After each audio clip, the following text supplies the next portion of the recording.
Bonjour, j'espère que vous allez bien. Je vous fais cette petite vidéo pour vous partager mon témoignage de comment Jésus a changé ma vie.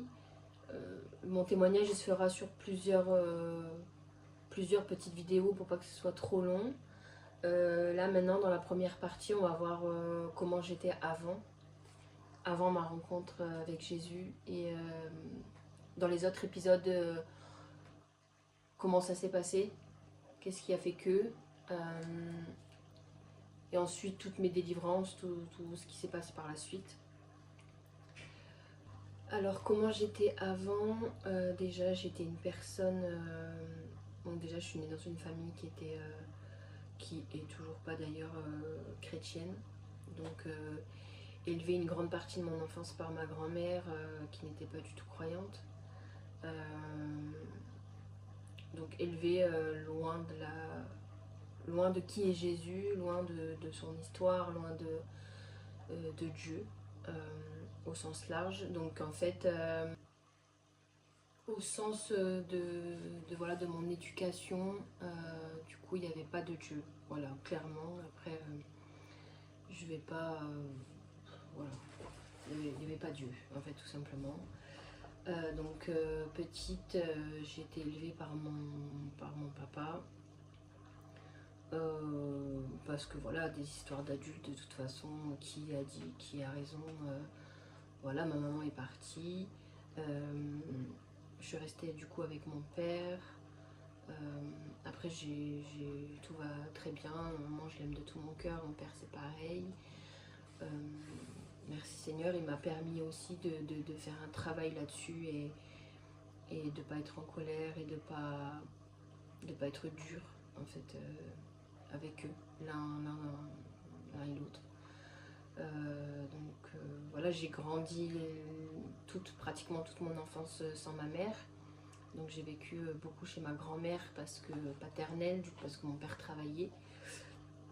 Donc il m'avait laissé chez sa mère, en fait, hein, chez ma grand-mère. Donc elle a été aussi un socle pour moi dans mon enfance et dans ma jeunesse parce que elle a toujours été bienveillante.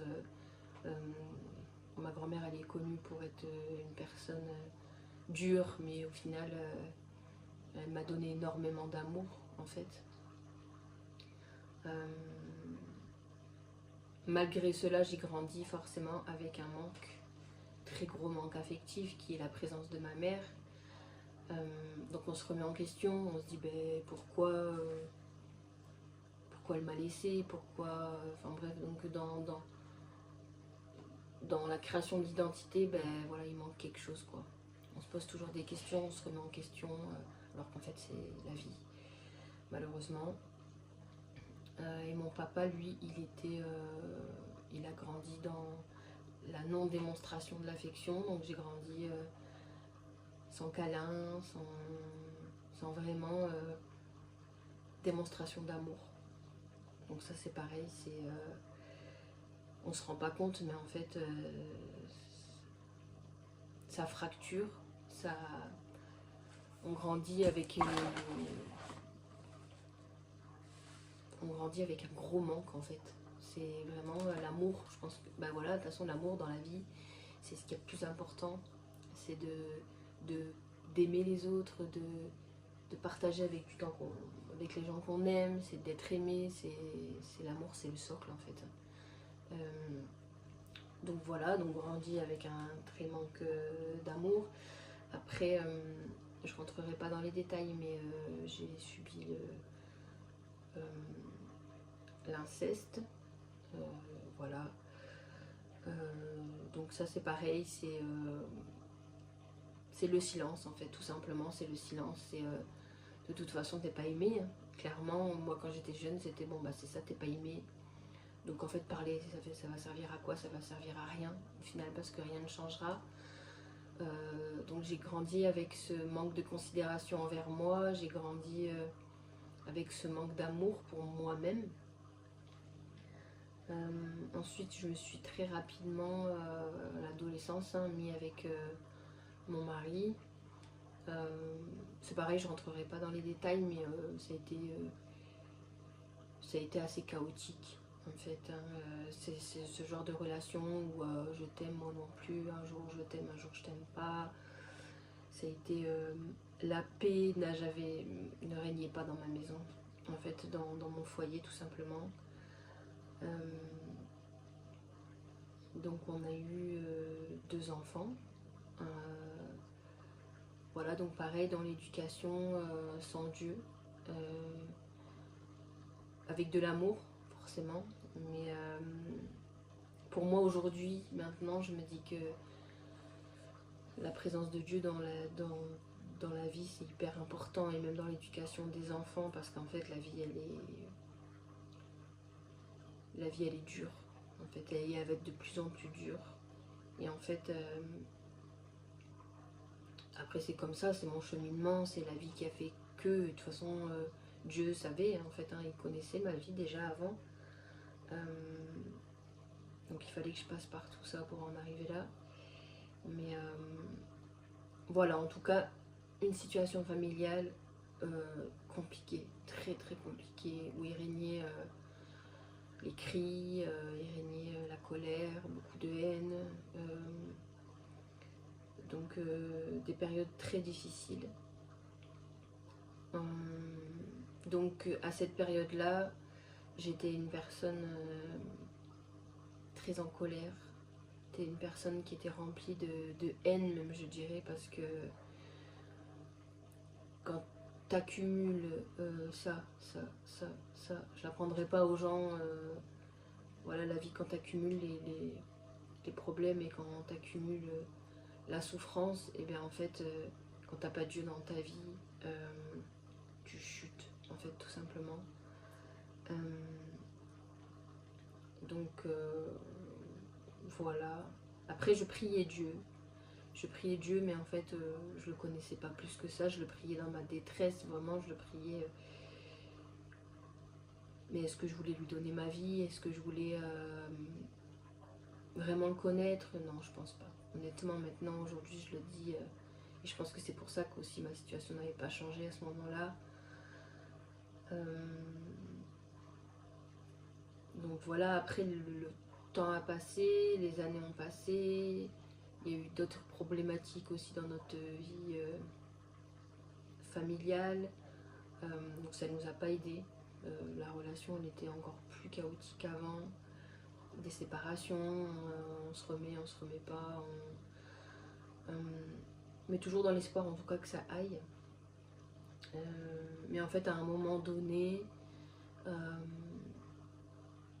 je cherchais, en fait, parce que du coup, vu que j'étais tout le temps énervée, je cherchais comment me détendre. En fait, donc une amie m'a parlé de ci, de bon bah tu peux faire de la méditation, tu peux faire ce genre de choses. Donc du coup, ben, voilà, j'ai commencé à faire de la méditation. J'ai commencé à m'isoler en fait, parce que la méditation, il faut être tranquille. Et plus je méditais, plus j'avais envie de méditer. Donc après, ça partait encore un peu plus loin. C'était Kundalini, c'était voilà, toutes ces pratiques d'autres croyances. Avant, je considérais pas ça comme un péché grave. Je considérais pas ça comme comment dire, une façon dont le mal pouvait m'atteindre en fait, parce que c'est banalisé aujourd'hui en 2025. Toutes les pratiques là, elles sont, on vous dit que c'est pour votre bien-être, quoi. Aujourd'hui, je sais que c'est faux. En tout cas pour moi qui maintenant qui suis le Seigneur, je sais que c'est faux. Et donc voilà, j'ai commencé à faire ce genre de choses. Et ensuite, j'ai commencé, donc un jour pendant la méditation, j'ai senti quelque chose vraiment me, se mettre en moi, en fait, se placer en moi. Et en fait, à ce moment-là, ça a été tout de suite l'angoisse, ça a été tout de suite la panique, la peur. Il faut savoir que moi, même malgré tout ce que j'ai traversé petite, et même dans ma vie de femme, j'ai jamais été angoissée. Bon, j'étais sur les nerfs, hein, mais jamais l'angoisse, vraiment les symptômes d'angoisse, je connaissais pas. Et en fait, ça m'a pas quitté pendant 10 jours à peu près. Donc pendant ces 10 jours-là, pour certains, on voit 10 jours c'est rien, mais en fait quand vous êtes en état de panique constant, la réalité n'existe plus. En fait dans l'état de panique, après chacun a son expérience avec ça, mais je sais que moi c'était vraiment... il n'y avait plus la réalité n'existait plus, c'est-à-dire que j'allais mourir, c'est-à-dire que, que j'allais plus tenir. Donc en fait je me suis retrouvée à ne plus arriver à dormir, je ne dormais plus, je n'arrivais plus à manger et boire, donc je buvais quelques gorgées par-ci par-là. Donc en fait je m'éteignais petit à petit. Dans ces 10 jours là j'avais perdu 10 kilos pratiquement, donc c'était très compliqué. Et c'est surtout qu'en fait c'est pas, on peut pas l'expliquer, on peut pas, c'est pas un sentiment qu'on peut, comme une maladie physique, voilà ça va se voir, mais là vu que c'est invisible, ben les gens ils se rendent pas compte de ce par quoi vous traversez, ce que vous traversez en fait. Donc c'était une épreuve, chaque jour était une épreuve, mais une épreuve vraiment horrible parce qu'à ce moment-là, j'étais vraiment, je pourrais dire aujourd'hui, mettre des mots de chrétienne et dire oui j'étais persécutée et oui vraiment j'étais attaquée parce que je dormais plus et quand je dormais je voyais des choses horribles, et aussi cette croyance que j'étais possédée. En fait à ce moment-là j'ai eu ce... Mais bon c'est un mensonge hein, de l'ennemi. Et après voilà, il y a, pour ceux qui croient en Dieu forcément voilà, voilà, il y a la croyance au diable aussi. Et en fait à ce moment-là c'était vraiment une persécution où je pensais que moi-même j'étais le mal, alors qu'en fait moi j'ai toujours été une personne, pas pour dire de moi, c'est pas le sujet, mais voilà, gentille, bienveillante, jamais... et pourtant à ce moment-là, c'était ce que je croyais de moi. Donc en fait, plus j'y croyais, plus j'avais peur, et plus j'avais peur, et plus je rentrais dans un truc, en fait j'arrivais pas à m'en sortir. Et, et là j'ai dit à mon mari, il faut que je sois hospitalisée, il faut parce qu'en fait là à un moment donné j'y arrive plus. En fait mon corps, il n'y arrivait plus tout simplement. Donc j'étais hospitalisée, pas en maison de repos, j'étais hospitalisée pas en maison de repos pardon, pas en hôpital psychiatrique parce que j'avais cette idée comme beaucoup en fait hein, aujourd'hui, un an je veux pas aller là-bas, c'est des fous, et en fait je voulais pas du tout qu'on me pose cette étiquette de personne fragile alors qu'en fait j'avais toujours été hyper forte, de cette personne qui avait besoin d'aide, cette personne qui en fait était en train de devenir folle. Aujourd'hui, je sais que c'est faux et c'est une conception qui est fausse parce qu'en fait, ces personnes qui travaillent là-bas, c'est des personnes qui sont compétentes, en fait, qui sont formées, qui sont habilitées et que voilà, si un jour vous sentez que c'est trop difficile, que vous n'y arrivez plus, que voilà, il ne faut pas vous poser des questions, il ne faut pas vous dire j'irai pas là-bas parce que les gens ils vont dire non, parce qu'en fait votre souffrance là au moment présent elle est importante et il faut l'entendre et il faut penser à vous en fait. Donc voilà, si ça vous arrive, et bien de vous dire voilà, moi je suis allée en maison de repos, ben voilà, de demander à aller dans une maison de repos ou si vraiment c'est trop compliqué et qu'il y a d'autres choses parce que ma situation n'est pas la situation de tout le monde. Donc des fois l'hôpital psychiatrique c'est nécessaire pour d'autres troubles, pour d'autres pathologies, pour d'autres choses. Mais en tout cas c'est de vous écouter et de pas craindre en fait le regard des gens parce que quoi qu'il arrive, les gens dans tous les cas, les gens ils jugent, c'est dans la nature humaine de toute façon. Donc autant penser à soi, autant aller mieux. Parce que voilà, par rapport à cette hospitalisation, je suis partie, je n'ai pas été hospitalisée longtemps, j'étais hospitalisée une semaine, mais ça a été le déclic. Je pense que Dieu à ce moment-là a permis que je sorte de chez moi, que je pense à autre chose, que je déculpabilise aussi le fait d'être malade et d'avoir une famille en fait derrière et de se dire mais c'est pas possible, qu'est-ce que je fais, qu'est-ce que je suis en train de faire en fait. Donc voilà, je suis allée là-bas, Je me suis retrouvée avec des gens qui étaient soit en sevrage, soit qui étaient blessés, qui étaient en voilà. Et en fait, ça a été une semaine. J'ai énormément ri. Alors autant j'ai énormément pleuré parce que forcément, c'est un endroit où on peut se relâcher en fait parce qu'il n'y a personne. Il n'y a pas les proches et il n'y a pas où là on est libre en fait de s'exprimer. Et